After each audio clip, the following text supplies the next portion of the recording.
Hey everybody, this is episode 11. Yeah. Today we're gonna talk. We're gonna talk about uh, business credit and how to attain it.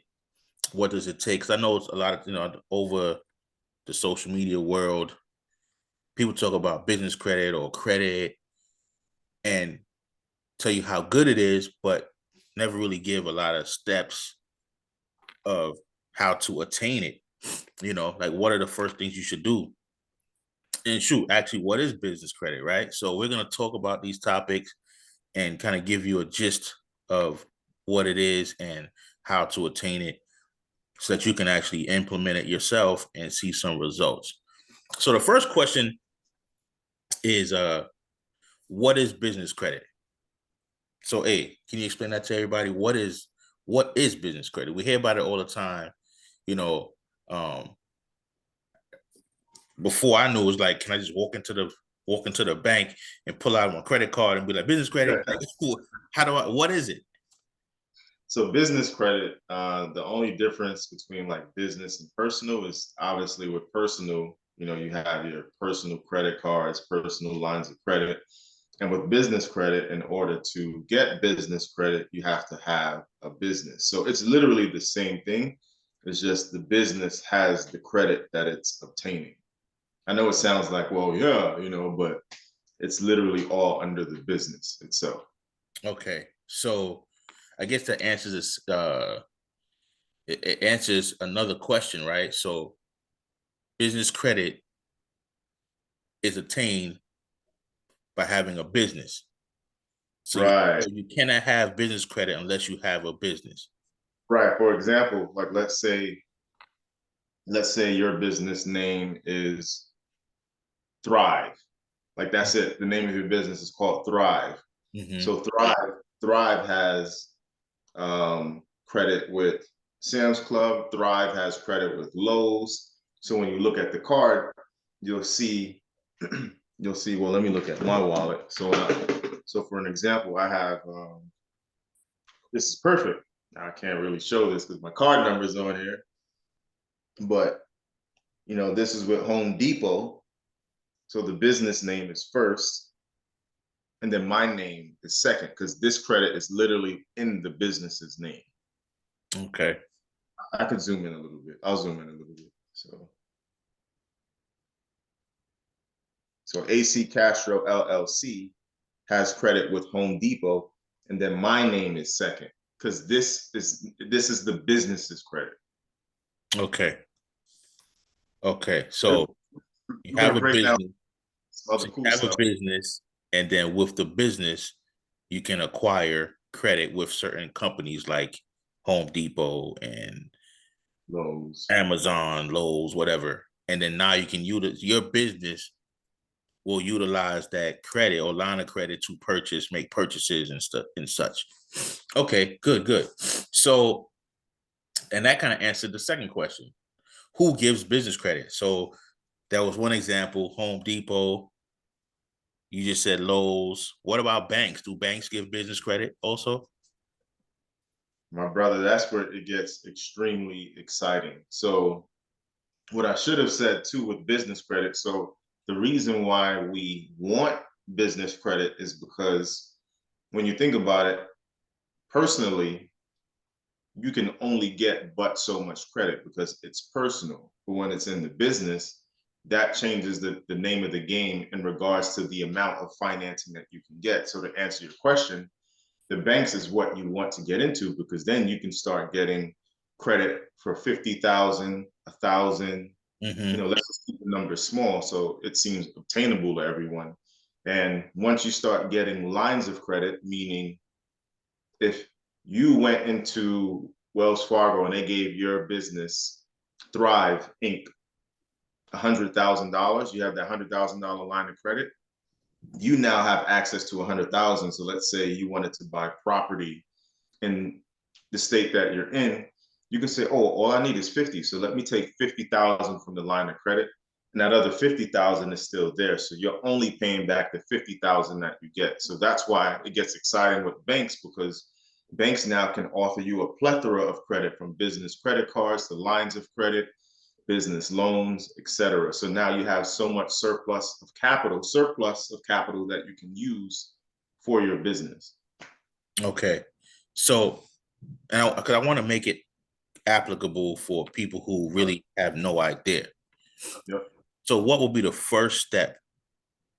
Right. So, you want business credit. Somebody come, hey, I want to have $200,000 business credit. But this person got no business, they just work, and that, they just got a job. So what would be the very first thing they would have to do to Okay. start the process? So I have a cheat sheet primarily because the way, Lewis and I operate, we want to make sure that we're giving you step by step by step by step. And I'm not trying to cheat anyone of any notes that you can utilize for yourself. So the first thing I wrote down is you want to incorporate. Incorporate means you want to make your business live. How do you do that?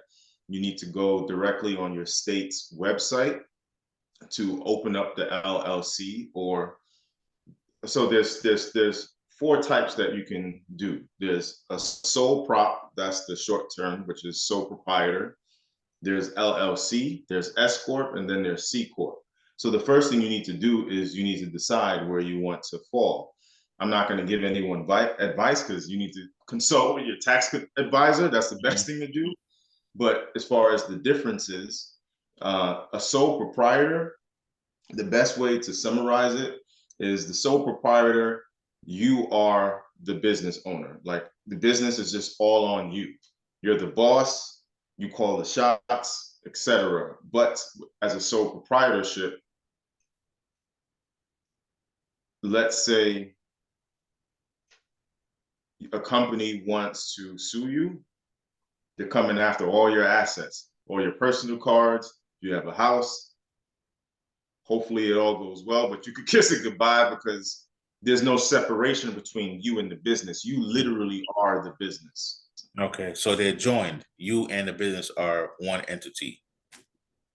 Yeah, or just literally consider yourself the business. So Right. if stuff goes down, you're going down with it.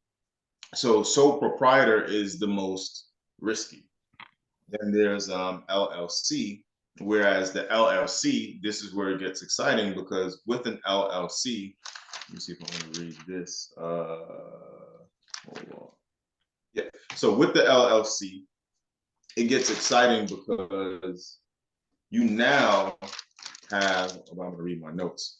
So it exists separately from its owner, known as members. So when we were opening up your LLC, you saw a member. So you and everyone else involved in the business is a member, but this is where it gets exciting.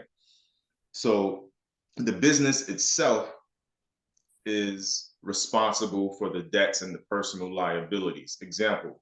So now pretty much with an LLC, it's its own entity, separate from the members. Correct. So So if somebody gets sued, if the business gets sued, the members are protected. Right. And it's the business in itself. Or to use the Home Depot as an example, let's say, I'm not putting that out there in the universe for me, but let's say stuff went down and I couldn't pay for this card. It's my responsibility, but it all falls on the business. So if Home Depot tries to come after my home, they can't get my home. Like they're attacking the business in itself. So it protects you as the member. Okay. With SCorp, now this is where it gets even more exciting because with the SCorp, the main function is to save money on taxes. You can write off startup losses.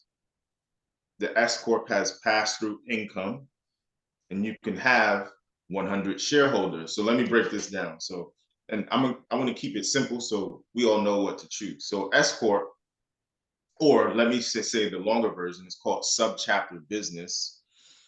With the SCorp, you can now pay yourself as a business. And I know it's like pay yourself. What does that mean? So you can pay yourself a certain amount of money, but you want to be reasonable with that because you eventually have to pay some taxes, but you don't pay taxes like an LLC or a sole proprietor.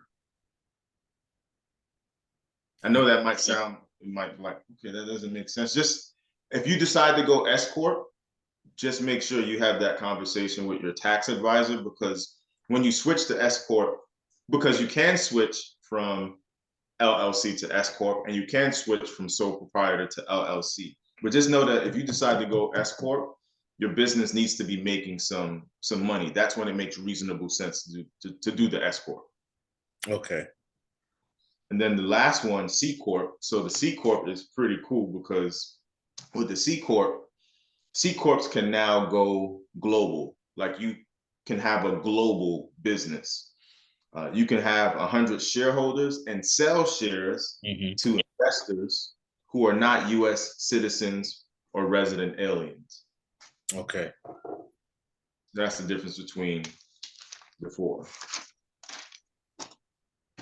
Okay, so you said so the first step is for the person to become incorporated, right? That's what you said.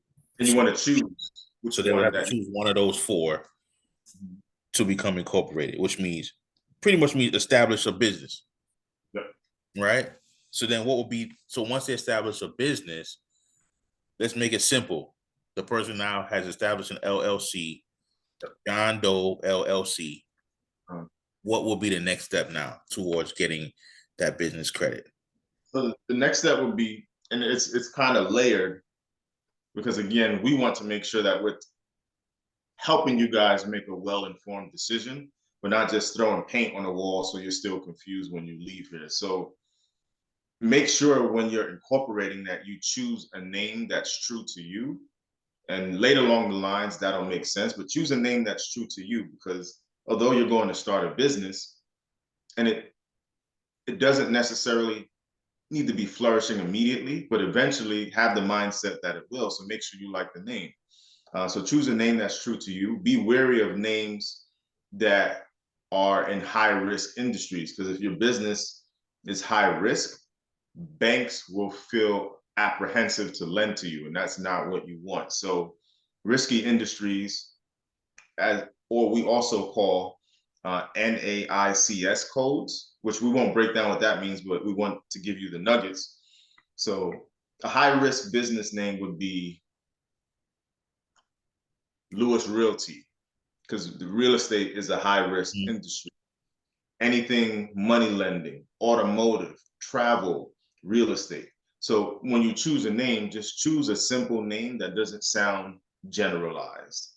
Like I don't want to say my business name, but just have a generalized business name. Don't make it seem like it's streamlined into any of those industries. So the next thing you want to do is, when you're getting incorporated, is you need to get an EIN number. So EIN is just an employee identification number, better known as your it's the business's social security number. So the reason why you need to get an EIN is because you can't have a business without an EIN. The EIN links to the business. It identifies the business in itself. And one key nugget is, you want your EIN to age, just like personal credit. If you're 18, you can only get but so much credit, unless, like we spoke about before, unless the parent sets the kids up for success and makes them an authorized user from a young age, then that changes the game, but we can get into that another video. But the EIN, you want it to age. So you get the EIN. And how does someone get an EIN number? So they got the business name with the state, right, that they live in. How do they now get an EIN number to go with that business name? Excellent question. So you can either, one, go through the IRS and search for obtaining an employee identification number. You can get it on your own, which is free. Or if you want a resource to incorporate your business yourself, you can go through inkfile.com, and Inkfile has a selection where it'll help you get an EIN for yourself, but you have to pay extra for that. So it is something that you can get on your own and make it free by going through the IRS website, or you can just go through Inkfile and then have them set everything up meticulously for your business. I would say the third thing, which all of these steps are extremely important, because when you're setting your business up, the major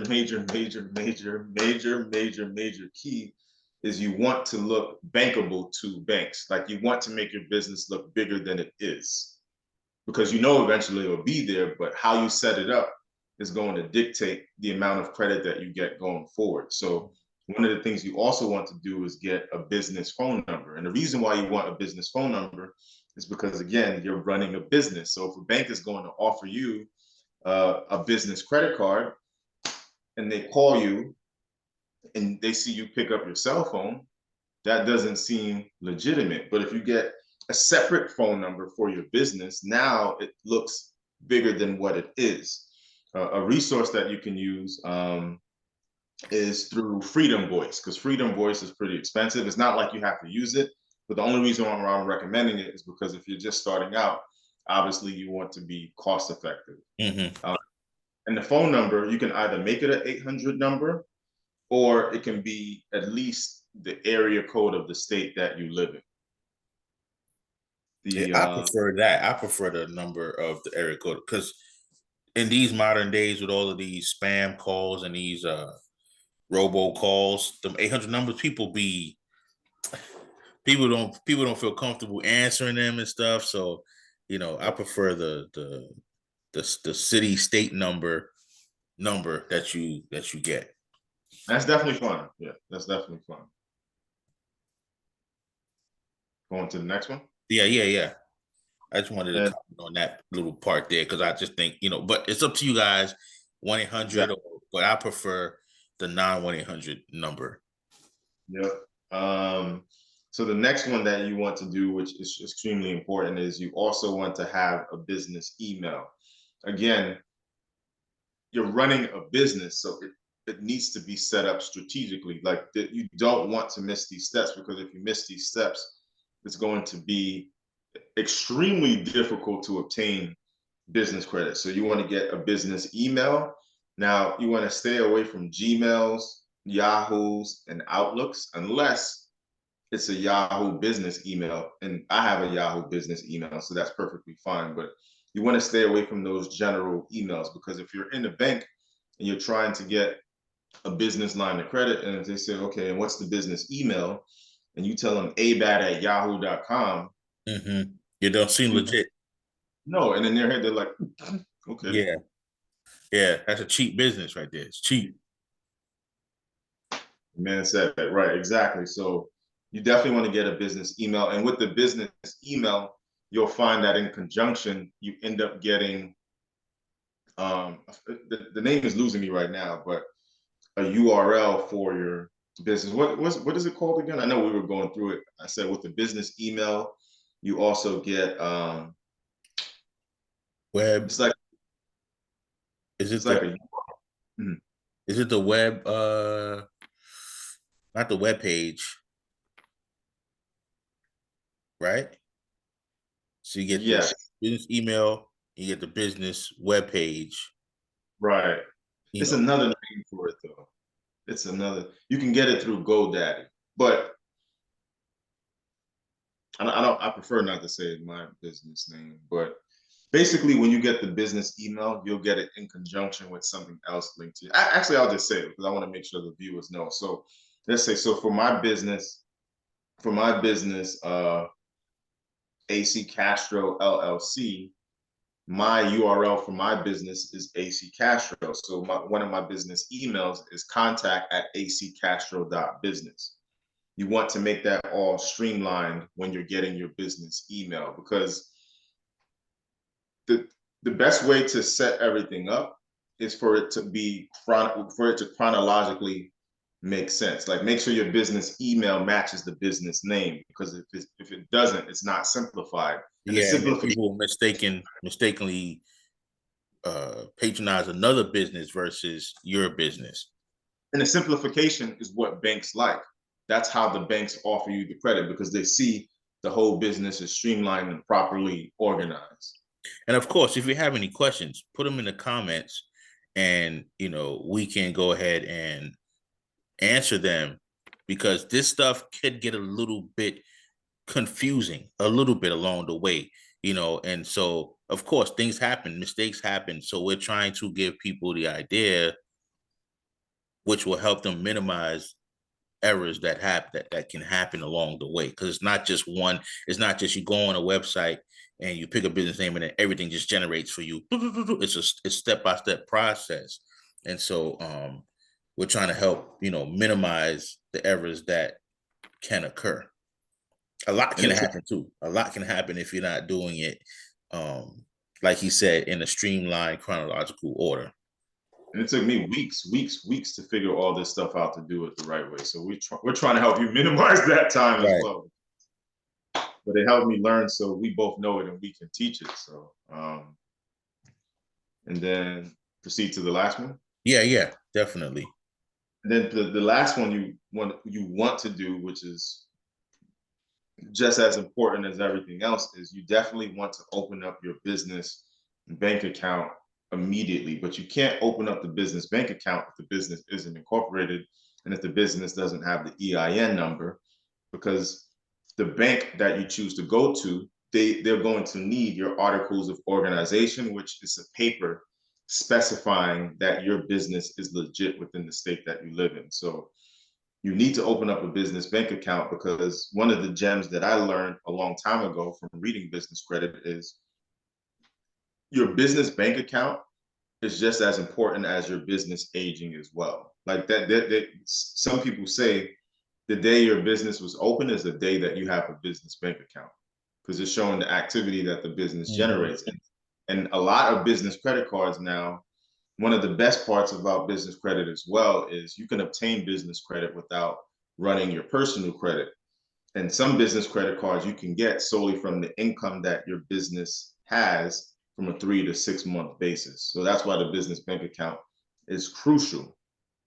Yeah, definitely. And so, of course, like, so for instance, if you're into something like you make t-shirts, and you sell them online, but you don't have a business, you don't have like you're not incorporated. You have a business name, but it's not incorporated with your state.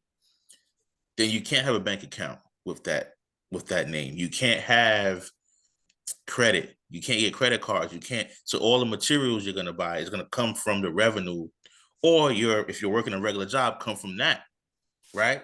But if you go ahead and incorporate and make that business legitimate with the money you make, and you enter it into the business bank account, you establish business credit, and now you can use the credit to purchase materials to keep your business going, and then repay that credit. The credit increases. Now you have larger sums of money or lines of credit to be utilized, so you're not using all of your revenue. So it saves you money and time, incorporating your business. So even if you have a little small business or an online business and you haven't incorporated it, we suggest that you definitely do, because then you can establish business credit and utilize the business credit versus just utilizing your revenue. And because you may have a booming year this year, and next year not quite a booming year, but if you have the business credit, you always have that safety net to be able to keep your business running. So yeah, so like A said, incorporate EIN. I'm simplifying it to the most simplest, but incorporate EIN, business account, right? And everything in between, the phone number, the email, the website, but if you have any questions, of course, like I said before, put them in the comment section. We'll comment and answer those questions.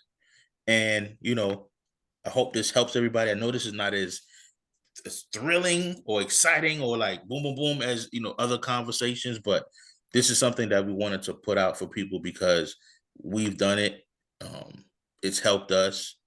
Right. And A has done all the hard work and the error making to help,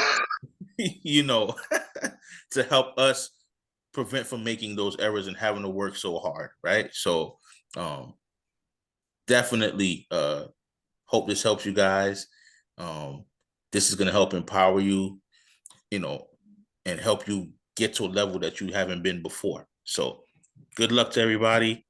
You know, if you like this, like it, subscribe, ring the bell, comment. We would love to hear some comments, some questions, Absolutely. and we'll get back to you guys ASAP.